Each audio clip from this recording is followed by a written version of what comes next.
Muy buenas, en este vídeo vamos a ver cómo funciona un condensador en corriente alterna, así como vamos a explicar qué es la reactancia capacitiva de un condensador y cómo funciona también un condensador en corriente continua.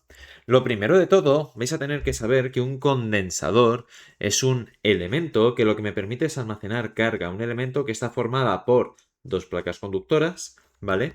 Y que en el medio tiene un material aislante, que se suele llamar, o que se llama, vamos, dieléctrico. Bien, por ahora, pues muy importante, este condensador también se representa en un circuito con la letra C, y este almacenamiento de carga se mide en faradios, ¿vale? Y se pone con la letra F, para que lo sepáis. Muy importante esto. Antes de nada, al principio del todo, si nosotros tuviéramos este circuito abierto, si aquí esto lo borrase, vamos a borrarlo, a ver qué ocurre. Si yo tuviera este circuito abierto, vosotros lo primero que vais a tener que saber es que este condensador, al fin y al cabo, tiene la misma carga en cada una de sus placas. Y cuando digo la misma, es la misma, ¿vale? Muy importante. Pues en el momento en el que nosotros conectamos este circuito, ¿vale? Lo que va a ocurrir es que esta tensión, en este caso este condensador, se va a estar cargando. ¿Hasta qué nivel? Hasta el nivel de tensión máxima, ¿vale? ¿Y cómo funciona esto? Pues en este caso, como la tensión se está cargando, la corriente va a ir en una dirección. Por ejemplo, ese electrón va a ir para acá. Este electrón va a ir en el mismo sentido y se va a ir depositando todos y cada uno de estos electrones en la placa contraria. ¿Vale?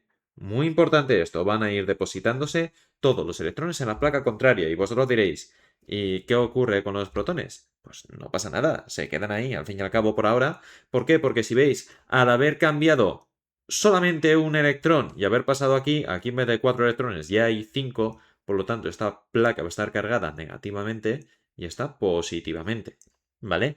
Pero vais a tener que saber una cosa muy importante, y es que cuando se llega a este punto de tensión máxima, la intensidad por el circuito es de 0 amperios, es decir, que cuando esto esté totalmente cargado, no va a circular más electrones. ¿Y qué es lo que va a ocurrir? Pues en el momento en el que empieza, en este caso, a descender la tensión, la corriente lo que va a hacer es cambiar de sentido. Es decir, todos los electrones que se habían depositado ahora van a volver a la otra placa, ¿vale?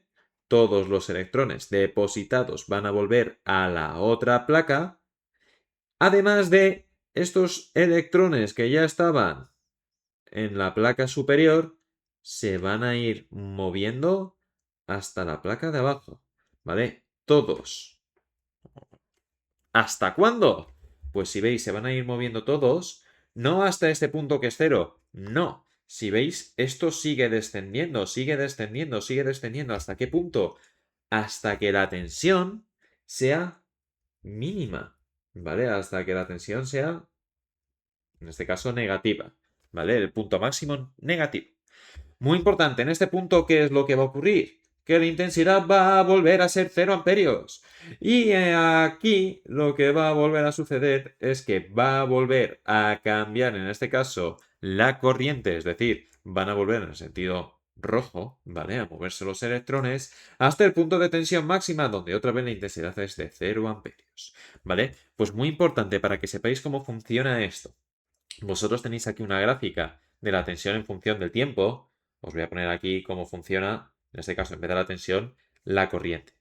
¿Vale? En este caso, la corriente de un condensador en función del tiempo funciona de la siguiente forma.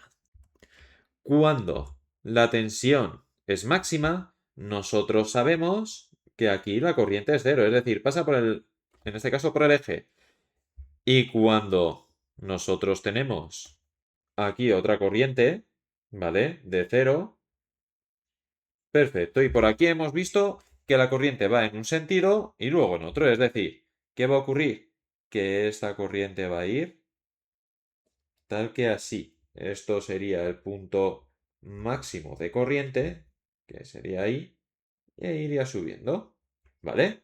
Para que lo sepáis, igual punto máximo de corriente aquí y aquí terminaría por bajar, ¿vale? Pues así se va creando la onda de corriente. Si veis, esta onda lo que me hace es que está desfasada, es que hay como un breve desplazamiento.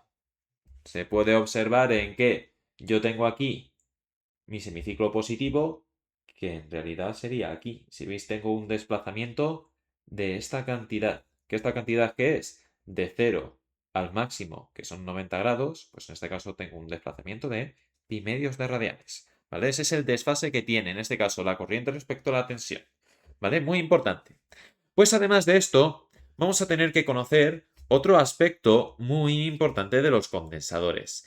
Y es que además de saber cómo funciona, hay que saber qué es la reactancia capacitiva. ¿Vale? Muy importante, reactancia capacitiva. Como ya habéis visto, que antes os he comentado, a los condensadores no sé escribir capacitiva, a los condensadores se les llama por la letra C. ¿Vale? Y como habíamos visto en las bobinas, esta reactancia suele ser una X, y si fuera inductiva, que es la bobina, es XL, como es capacitiva, que es de un condensador, va a ser XC. ¿Y en qué se va a medir? Pues al igual que la reactancia inductiva, en ohmios, ¿vale?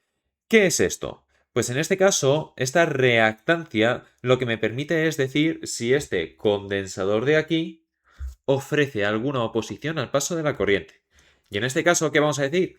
Pues sí. Lo único que vamos a tener que saber cómo. Porque hasta ahora nosotros sabemos que la bobina, cuanto mayor sea esta frecuencia, mayor se opone a la corriente. Y cuanto mayor sea la inductancia de la bobina, más se opone a la corriente. Pues con el condensador pasa todo lo contrario. ¿Vale?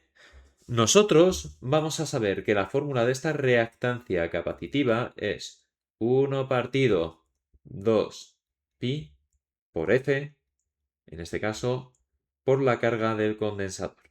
¿Vale? Esta fórmula os la vais a tener que saber, muy, pero que muy importante. Bien, es decir, en este caso, si la frecuencia es muy alta, vamos a tener una oposición más baja. Al igual ocurre en este caso, cuanto mayor sea la capacidad del condensador, menor va a ser esta reactancia. ¿Vale? Muy importante para que esto lo sepáis. ¿Cómo funciona? Pues imaginad que en este circuito la carga del condensador, os lo voy a dejar aquí, es de, normalmente suelen ser cargas bastante pequeñas, imaginaos 100 microfaradios, y que esta fuente de alterna funciona a una tensión de 5 voltios y a una frecuencia de 100 hercios. ¿Vale? ¿Qué habría que hacer? Pues únicamente para calcular esta reactancia capacitiva sería 1 partido 2 por pi, que esto siempre hay que ponerlo por la frecuencia que hemos dicho que es 100 hercios, por la capacidad de la carga, que en este caso son 100, pero cuidado, microfaradios. ¿El micro cuánto era? Pues 100 por 10 elevado a menos 6. Esto si lo metéis en vuestra calculadora, que os lo voy a meter yo ahora, pues para poder daros un resultado, os sale un total de, a ver, ¿qué me sale? Por 100, uy va, por 100 por 10 elevado a menos 6. Y 1 entre esto, que es 0,06283, me sale una reactancia capacitiva de 15,92 ohmios. ¿Vale? 15,92 ohmios. Por favor, que no se os olvide que estos son ohmios.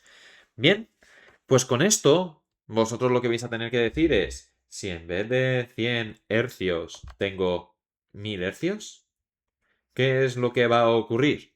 Que esta reactancia va a ser mayor o menor. Pues muy importante, será menor, es decir, en vez de 15,92 será 1,592. ¿Vale? ¿Y qué es lo que ocurriría en continua? Pues en continua os recuerdo que en este caso la frecuencia que va a tener una pila es de 0 hercios. ¿Vale? No tiene frecuencia. Os recuerdo la gráfica de continua, que es una línea recta la tensión, al fin y al cabo. No cambia. No tiene esa variación de la alterna, ¿vale? Por lo tanto, si esta frecuencia es de 0, si yo sé que en este caso la reactancia capacitiva es 1 partido 2 pi por F por C, si yo algo lo multiplico por 0, esto va a ser como 1 entre 0. Y 1 entre 0, esto va a ser igual a infinito. ¿Vale? Si tú vas dividiendo algo entre algo cada vez más pequeño, más pequeño, más pequeño, más pequeño, se va a aproximar a infinito.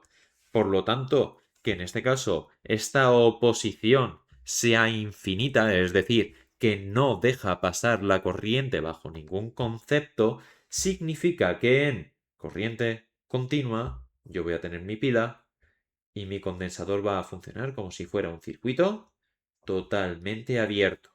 ¿Vale? Aquí es donde está mi condensador y se pone la letra. Aunque no exista, se pone la letra. ¿Por qué? Porque lo que hago es quitar el condensador porque es como si estuviera directamente abierto, ¿vale? Como si esto no existiera. En continua, por favor, recordad la diferencia de la bobina. La bobina en corriente continua, ¿vale?